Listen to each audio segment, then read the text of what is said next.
And so when we talk about relationships, intimacy often gets mentioned, in sweet phrases like physical connection, spicing things up, rolling things up and down between us.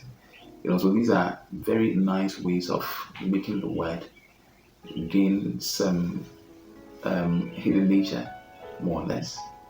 But the truth is, behind closed doors, many couples face silent struggles in the bedroom, which they really would want to mention to anyone or talk about. Now, why does that really happen?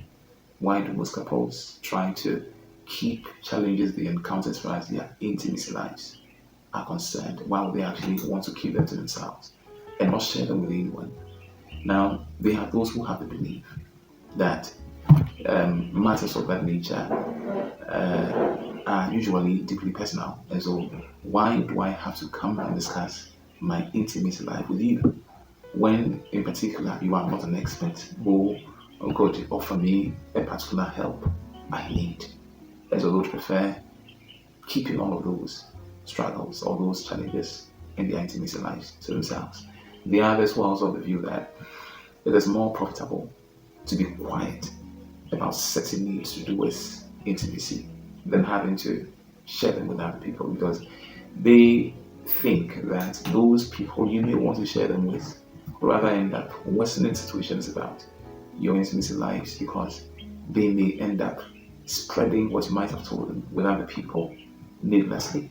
And so they would prefer being quiet about them, not even mentioning them to their partners. Now, what I want us to look at over this period has to do with some unspoken, and take note of the words I'm using. Some unspoken challenges, usually experienced in the lives of couples as far as their intimate lives are concerned. So, with some unspoken challenges couples usually face in their intimate lives, and how to handle or deal with it. And so quickly, we are looking at the first challenge, that very unspoken challenge. That's one, the first one. Mismatched desire levels. Couples showing desire levels that are actually not in line with each other, having different levels of desire. And here, when I talk of desire, referring to sexual desire, there's one huge challenge. And so one of the most common, very common, and quietly painful issues couples face is differences in sex drive. You see, it might look like one partner always initiating the process, the other partner always declining the process. And when it's like this, I mean, you can just tell what the feeling will be like.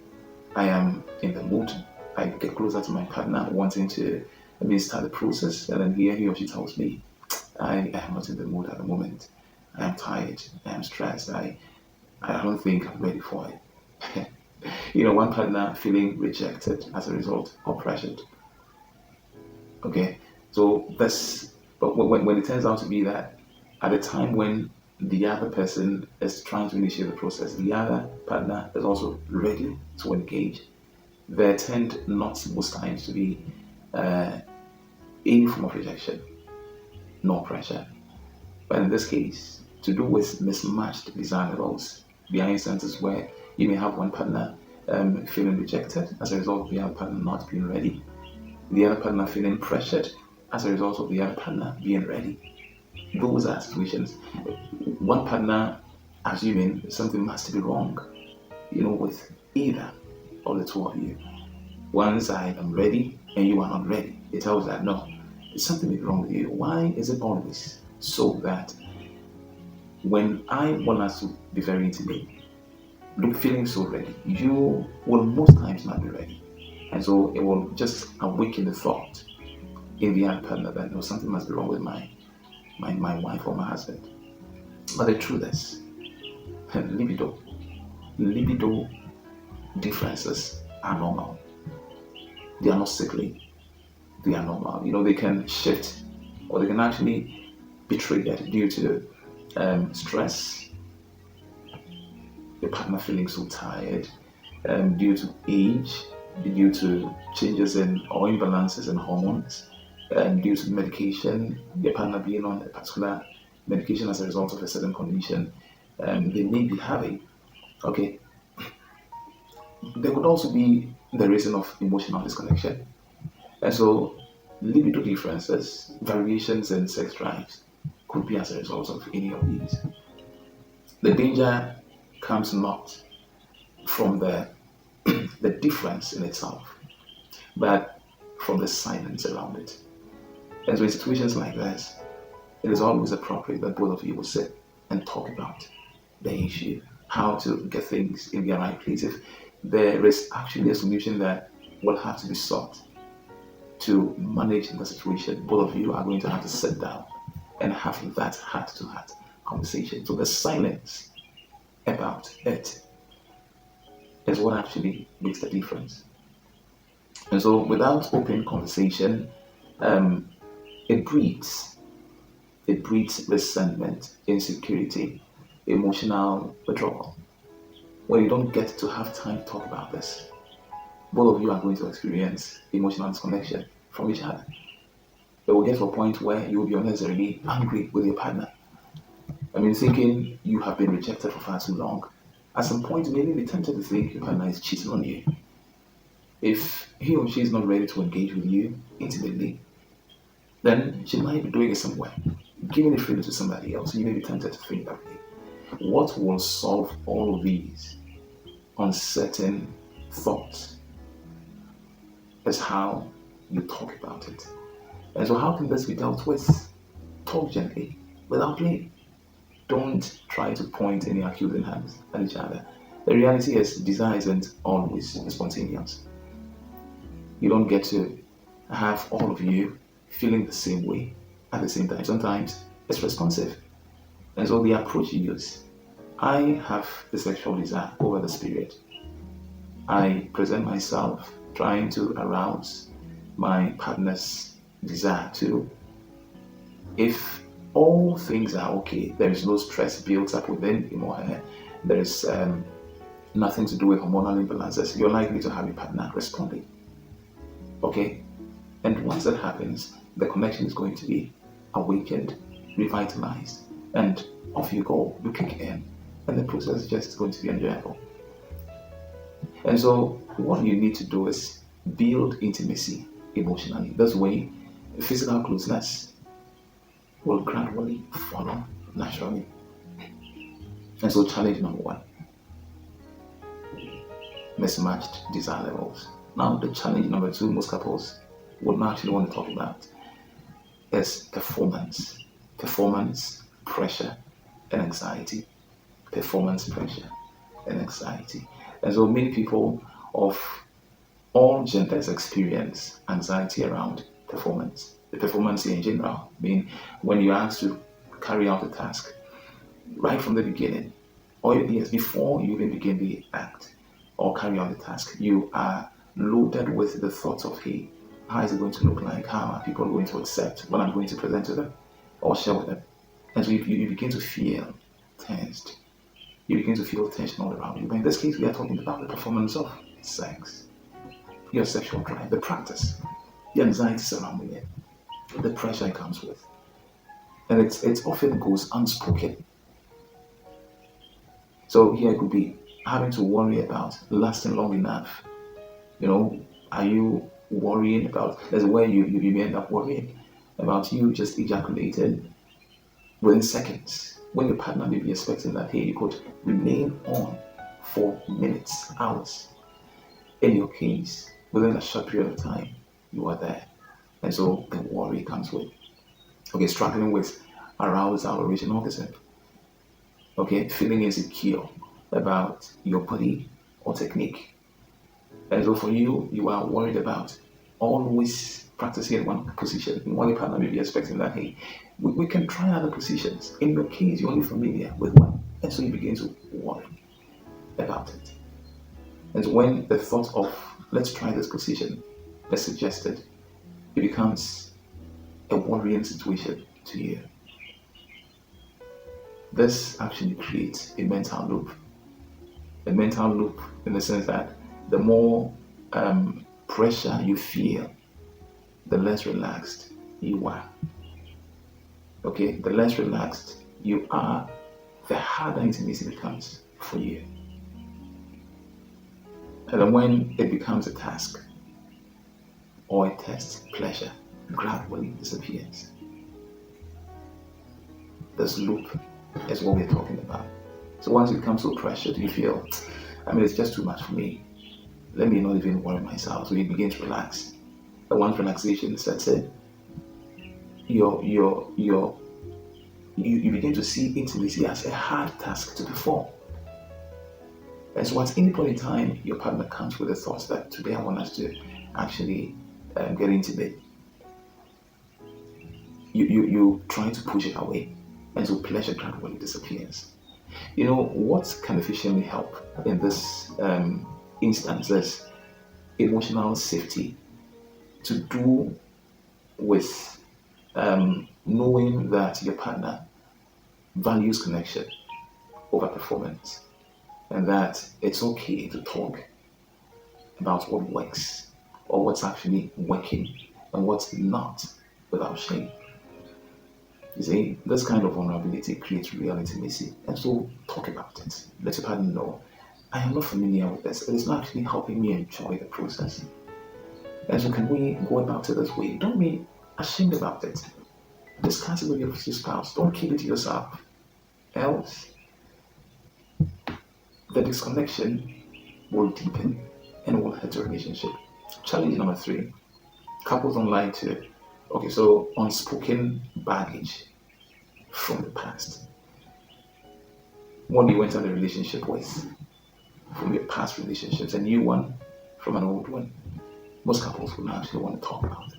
And so many people carry unresolved feelings, okay, trauma or shame from their past. And it sometimes shows up. It shows up very clearly in the bedroom, often silently. So for your partner who is very observant, he or she may notice it. But for another who may not be so observant, yes, it will go unnoticed. But it actually would be something that will in the far end hurt your relationship. And so this could be, there are several examples we can refer to. So it could be a history of abuse. In your previous relationship, you were very much abused. You were always forced to do certain things against your desire. Certain needs of yours not having been met in your past relationship. So you get to worry about that in your new relationship. This emotional weight can block desire very extensively and cause discomfort or even lead to detachment. No matter how much love truly exists between you and your partner, that past experience, which you might end up carrying into the new relationship, is likely to cause some of these things to happen to you. Now, on the other hand, when it's not talked about, partners may take it personally, okay, and begin to ask questions like, so when your partner begins to notice it, he or she may end up asking him or herself questions. Does my partner not find me attractive anymore? What is really happening? Why does she always, or why does he always try to reject a moment I present to her to do with intimacy? Why does my partner always pull away? Your partner will begin asking questions. And so the truth here is sometimes the struggle may not be about you. It could be about old wounds that need healing, not hiding. Okay, in such instances, a gentle conversation or communication helps a lot. So talk about those issues of your past. Talk about them. Those issues that keep haunting and making you feel insecure with your partner, discuss them with your partner. Let them know why you act in certain ways at certain times. Let them understand. I'm sure when they get to the point of understanding you, there are certain most they would now try to reduce and not make happen on a regular basis. And so sometimes healing takes time, but understanding that it is a reality makes all the difference. So when you discuss that with your partner, yes, it will take time for your partner to actually understand you. But with time, you'll realize that getting to the point of fully understanding you will save the situation and get them to also know exactly how to handle your past with you as far as your intimacy lives are concerned together. Challenge number 4, which most couples will not actually want to discuss, is emotional disconnection leading to physical distance. Emotional disconnection leading to physical distance. And so for many couples, when the emotional bond begins to fade, the physical connection they must have been having, gradually drowns too. You might still love each other, yes, but the conversations may be shallow, the routines may be more repetitive, doing the same things almost every time, no variations. Worst of all, resentment, beginning to hate each other, what each other does for each other. I mean, thinking you are not receiving enough from each other. That may be harbored with them and will remain unspoken, undiscussed. And so note that physical intimacy thrives on emotional intimacy. If there's distance during the day where both of you don't share in any form of connection, I mean kissing each other, to say good morning, to say good afternoon, hugging each other, to show how much you care, don't expect deep connection at night. It might not work. And so the process should begin once the day begins, and it will continue. Rebuilding closeness isn't just about sex all the time. No. It's about looking at each other in the eyes and saying, I miss you. I love you. We seem to have lost close touch, with each other. Let's find our way back. Having such bonding conversations with each other, not necessarily engaging in sex all the time. No. Doing this is usually refreshing and redirected. It really helps to revitalize the relationship. Challenge number 5. So lack of communication about needs and boundaries.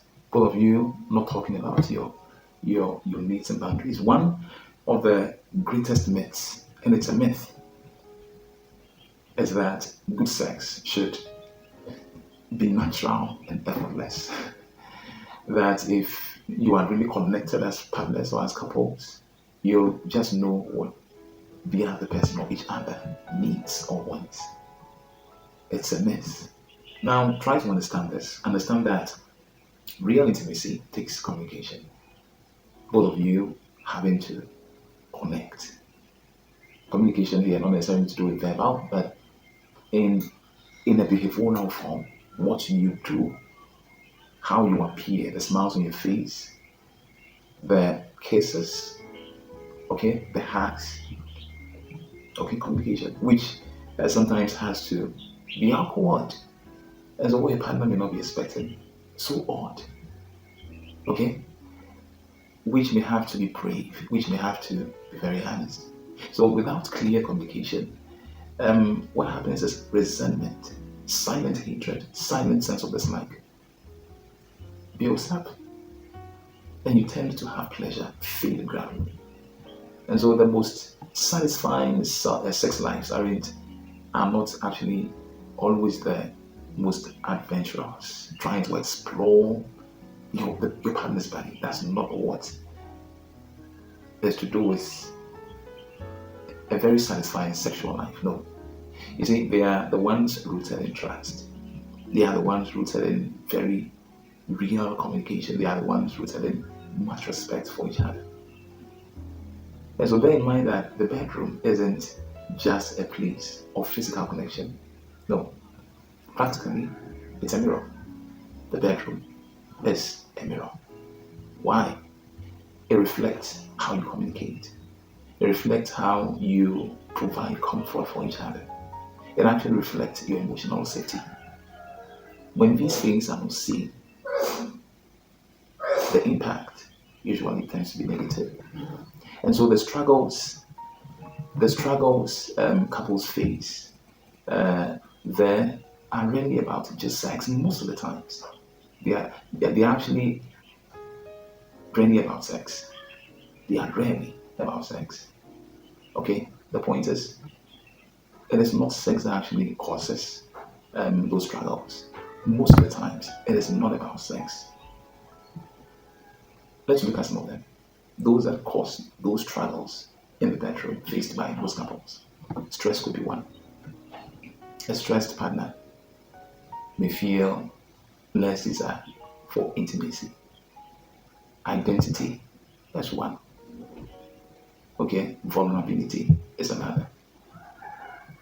Your partner feeling so shameful about talking about certain things is another. Closeness, okay, not feeling so much connected to you, or both of you not feeling so much connected, could be a cause. And so when all these things are in play, you can imagine what will happen to your intimacy lives. But take note of this. In all of this, the beautiful truth is when you bring compassion into the bedroom, when you speak very honestly, you listen openly, and drop the need for perfection.